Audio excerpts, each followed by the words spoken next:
Hi everyone.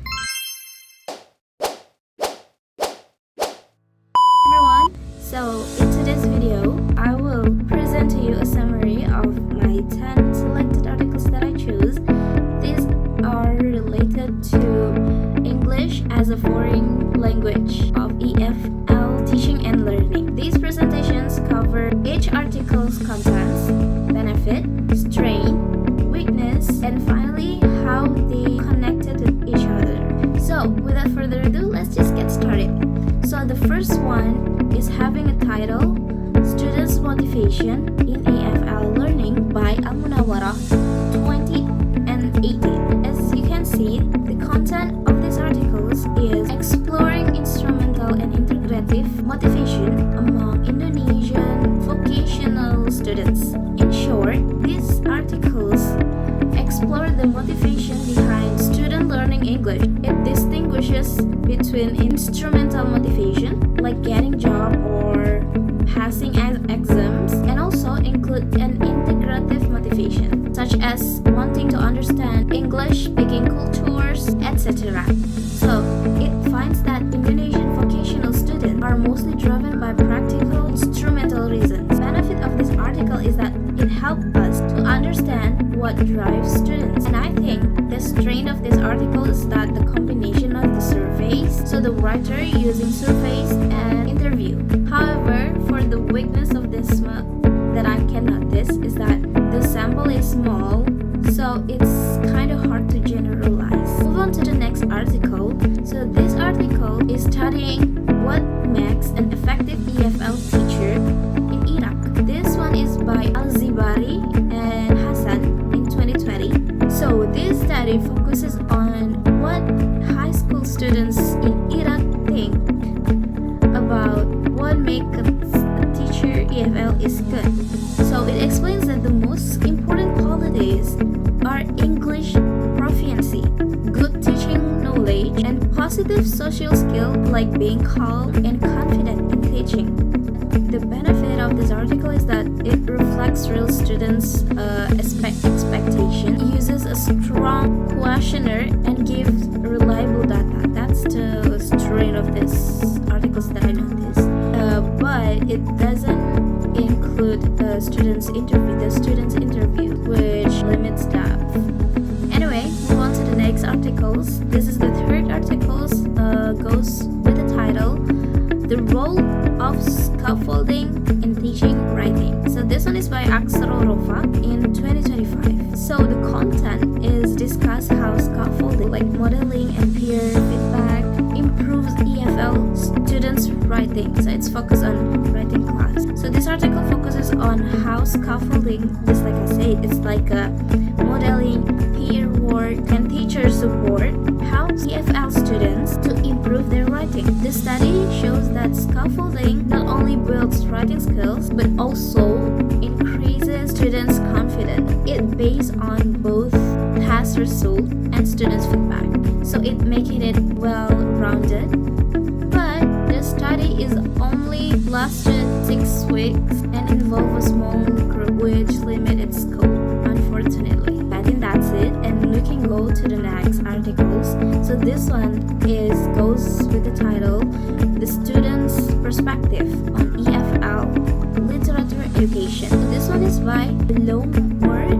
I don't know how actually to pronounce it. So this one is made in 2019. So this research investigates how students in Netherlands view literature in EFL classroom. Most of them see it as a tool to improve their English or their language skill rather than for cultural learning. So the benefit of this article is that this research uses 600 students' opinion, showing the importance of aligning literature teaching with student needs. And the main weakness is that it only uses one open-ended questions, which may not capture deeper insight. Moving to the next article, this research study about literature in EFL or ESL classroom, a multifaceted practice. So this one is made by Takarar in 2015. So the content is theoretical reviews on using different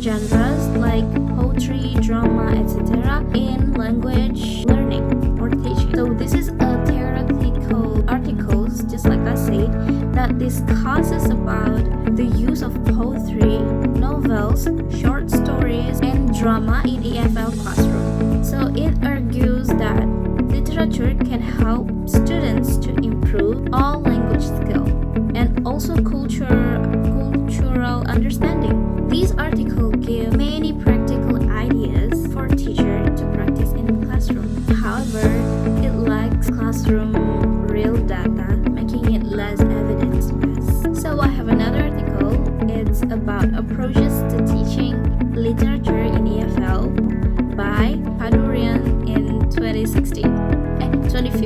So simply, this article compares different methods of teaching literature in EFL classroom. Some of them are language-based, cultural, and personal growth approaches. It also shows students prefer interactive methods over traditional methods. The strength lies in blending theory and students' responses. For the latter, the sample is small and from only one university. Moving to my 7th article, the role of feedback in EFL classes. So this one is by Klimova, made in 2015. This study emphasizes how feedback, just like the title says, how feedback, especially informal types, can improve both students' writing and teachers' reflections. It's based on actual classroom experience. The benefit of this article is that showing how teacher can use feedback not just to correct the students, but to support learning. However, it lacks statistical data and can't be generalized broadly. Next article, we have Students' Difficulties in Writing EFL by Alicia and friends. So this one made in 2019. In short, this article looks at writing problems faced by vocational students in Indonesia.